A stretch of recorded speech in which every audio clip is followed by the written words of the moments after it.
Аккредитациядан өткен облыстың 4 бизнес қауымдастығы қосымша мүмкіндіктерге ие болды.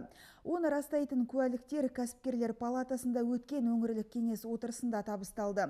Жиын барысында кәсіпкерліктің дамуы жолындағы жаңа амал тәсілдер жайы да айтылды.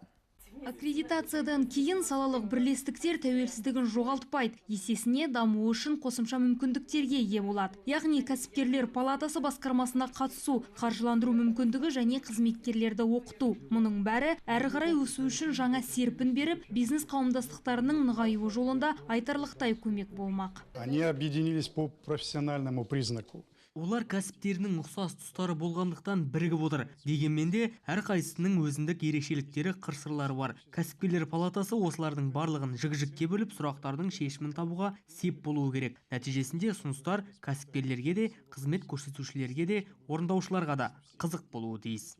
Бірінші болып аккредитациядан фармацевтикалық мекемелер қауымдастығы, автокөлік одағы, облыстық құрылысшылар қауымдастығы және сауда өнеркәсіп палатасы өтті.